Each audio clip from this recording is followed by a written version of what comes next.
Hello everyone, welcome to my YouTube channel honours student. आज हम करने वाले हैं काई स्क्वायर टेस्ट फॉर इंडिपेंडेंस। तो यहाँ पे फॉर्मूला है काई स्क्वायर टेस्ट का,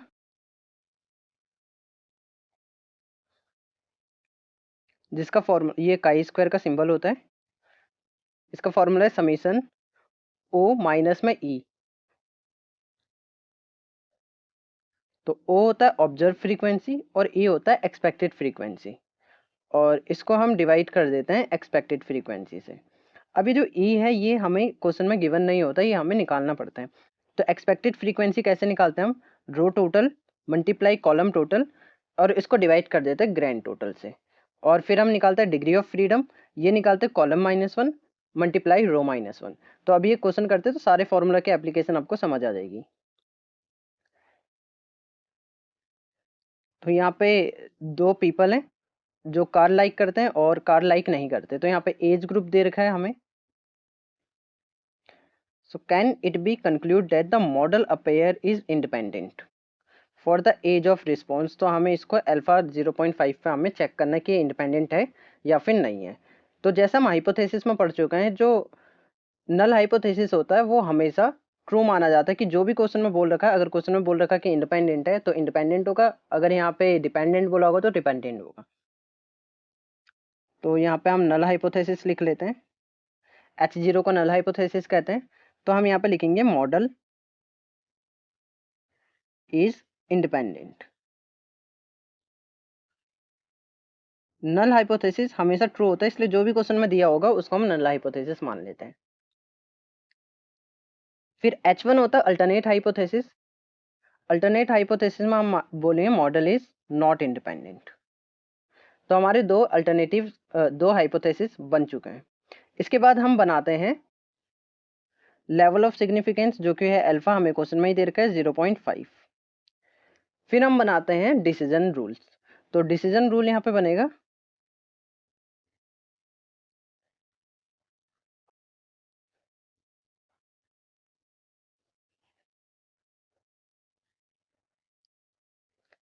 डिसीजन रूल। अब देखो, जब भी हमें ऐसा बॉक्स का क्वेश्चन मिलेगा ना, तो वो ज़्यादा चांस होता है कि वो काई स्क्वायर टेस्ट का हो। बट बॉक्स वाले क्वेश्चन तो एनोवा में भी होते हैं। तो पहचानने का तरीका क्या है कि देखो, एनोवा वाले क्वेश्चन में ये चीज़ नहीं दी होती। यहाँ पे वो 1 या 2 लिख देते हैं, लेकिन ये चीज़ स्पेसिफिक नहीं होती है एनोवा वाले क्वेश्चन में। लेकिन यहाँ पे काई स्क्वायर में ये भी चीज़ जो होती है ये स्पेसिफिक होती है। जैसे यहाँ पे लिख रखा है like the car not like the car. तो इस तरह से ये होते हैं। और जैसे एनोवा वाले क्वेश्चन में क्या हो सकता है कि इधर हमें जॉब दे रखे हैं बस, और लेकिन यहाँ पे क्या होगा, इस वाले क्वेश्चन में हमें यहाँ पे भी कुछ दिया होगा।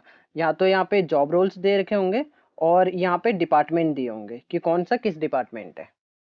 तो यहाँ पे दो चीज़ें दी होती है, दो हेड्स दिए होते हैं काई स्क्वायर में, लेकिन एनोवा में सिर्फ एक हेड दिया जाता है। तो ये की डिफरेंस है दोनों के बीच में।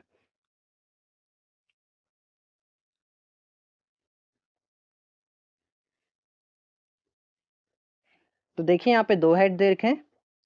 एक तो यहाँ पे प्रेफरेंसेस दे रखी है कि कौन लाइक कर रहा है कौन डिसलाइक कर रहा है, और दूसरा यहाँ पे एज दे रखी है। तो दो हेड दिए, यानी कि ये काई स्क्वायर का क्वेश्चन है। तो एग्जाम में हम इस तरह से क्वेश्चन को पहचानते हैं।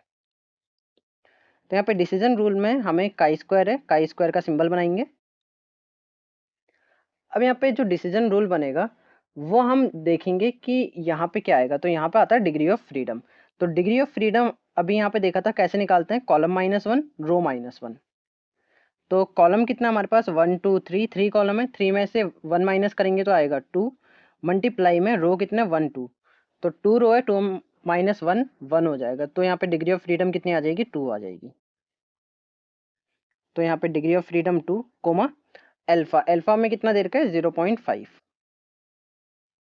अब इसकी वैल्यू हम देखते हैं टेबल में।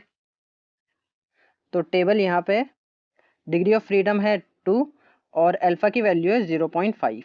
तो यहाँ पे वैल्यू कितनी आ रही है 5.991।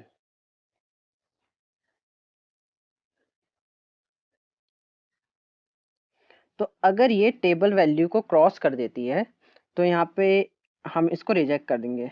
5.991 को अगर ये बड़ी वैल्यू आती है, जो भी हमने कैलकुलेटेड वैल्यू करी है, तो हम क्या करेंगे, रिजेक्ट कर देंगे। किसको? नल हाइपोथेसिस को। सेम चीज़ जो हमने हाइपोथेसिस में पढ़ी थी वही चीज़ करनी है। तो बस हमारे पास फ्रेमवर्क तैयार हो गया है, अब बस हमें क्वेश्चन को सॉल्व करना है।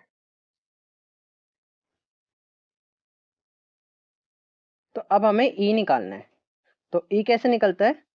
ये निकलता है row total multiply column total divide by grand total. और ये जो हमें पहले से ही दिया होता है इसको हम बोलते हैं ओ, ऑब्जर्व फ्रीक्वेंसी। तो ये ओ हमें दे रखा है क्वेश्चन में ही। अब हमें ई निकालना है। तो ई कैसे निकलता है? Row total multiply column total. तो हम इसको ऐसे कर लेंगे, ये रफ में कर लेना। तो ये आ जाएगा 100 मल्टीप्लाई 100 अपॉन में ग्रैंड टोटल। तो ग्रैंड टोटल इधर का टोटल होता है। तो 100 100 200 और इसको भी जोड़ेंगे तो 100 और 100 200। तो ग्रैंड टोटल है 200। तो डिवाइड करेंगे 200 से तो यहाँ पे आ जाएगा 2 और 50। तो पहले वाले के लिए आ जाएगा हमारे पास बिलो 25 50। उसके बाद फिर हम सेम इसके लिए निकालेंगे। तो फिर से हम सेम चीज़ करेंगे। तो अब यहाँ पे क्या आ जाएगा? रो टोटल है 100 मल्टीप्लाई कॉलम, सेकंड कॉलम में देख रहे हैं तो कॉलम टोटल कितना होगा 50 डिवाइड बाई ग्रैंड टोटल कितना है 200। तो फिर से 1 2 और ये 25। तो यहाँ पे आ जाएगा 25।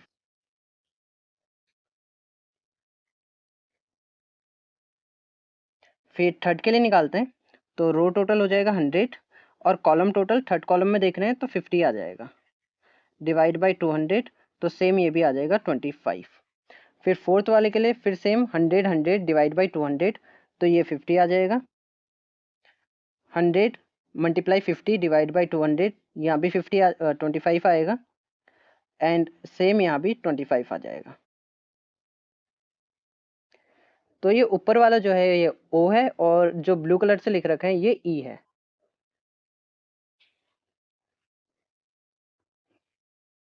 तो आगे अब हम कैलकुलेशन करेंगे काई स्क्वायर वैल्यू की।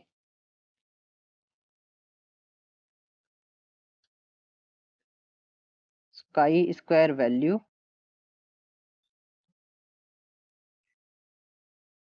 सबसे पहले आएगा ऑब्जर्व फ्रीक्वेंसी, इसको हम लिखते हैं ओ। फिर आएगा एक्सपेक्टेड फ्रीक्वेंसी, इसको हम लिखते हैं ई। और फिर आएगा काई स्क्वायर की वैल्यू। काई स्क्वायर का फॉर्मूला क्या था?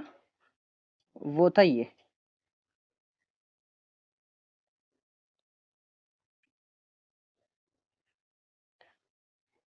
तो यहाँ पे हम क्या करेंगे? ओ माइनस ई का स्क्वायर और इसको डिवाइड कर देंगे ई से। फिर लास्ट में इसका समीशन कर देंगे और समीशन को ही हम बोलते हैं काई स्क्वायर।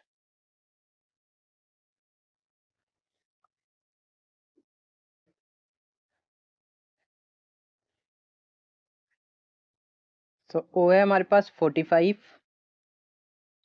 30 25 55 20 एंड 25। सेम ई हमारे पास क्या था? 50 25 25 50 25 25। तो आ जाएगा 50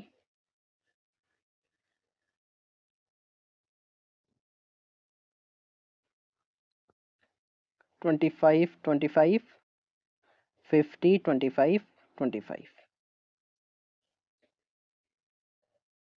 अब यहाँ पे हम कैलकुलेटर से सॉल्व कर लेंगे। तो 50 माइनस 45 करेंगे तो ओ माइनस ये, तो यहाँ पे -5 का स्क्वायर भी 25 ही आता है।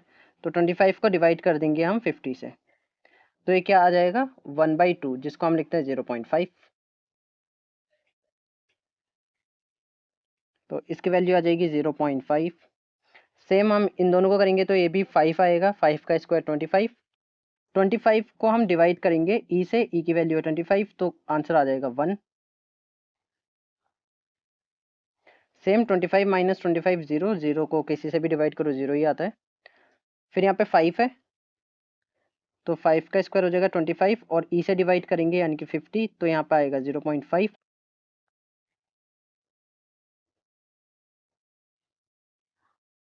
देन यहाँ पे फिर से 5 आ रहा है, तो 5 का स्क्वायर 25, 25 को 25 से ही डिवाइड करेंगे तो 1 आ जाएगा,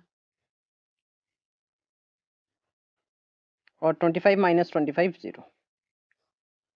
फिर हम इसको समीशन कर देंगे, तो इसका समीशन कितना आएगा, 1 1 2, आधा और आधा 1, तो 3, तो 3 आ रहा है इसका समीशन की वैल्यू।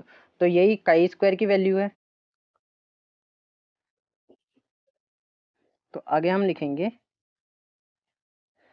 काई स्क्वायर की जो कैलकुलेटेड वैल्यू है उसको हम देखेंगे कि ये छोटा है या बड़ा है काई स्क्वायर की टेबल वैल्यू से। तो काई स्क्वायर की कैलकुलेटेड वैल्यू कितनी है, 3, और काई स्क्वायर की टेबल वैल्यू कितनी निकाली थी हमने, ये थी 5.991, 5.991, तो ये छोटी वैल्यू है। तो हमने क्या बोला था कि हम रिजेक्ट कब करेंगे, जब ये कैलकुलेटेड वैल्यू बड़ी आ जाएगी, लेकिन ये बड़ी तो आई नहीं, छोटी आई है, तो हम नल हाइपोथेसिस को एक्सेप्ट कर लेंगे। तो यहाँ पे लिख देंगे वी एक्सेप्ट नल हाइपोथेसिस, और यहाँ पे फिर हम लिख देंगे कि मॉडल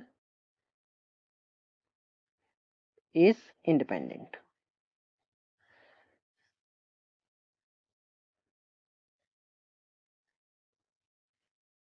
तो फ्रेंड्स इस तरह से क्वेश्चन सॉल्व हो जाएगा।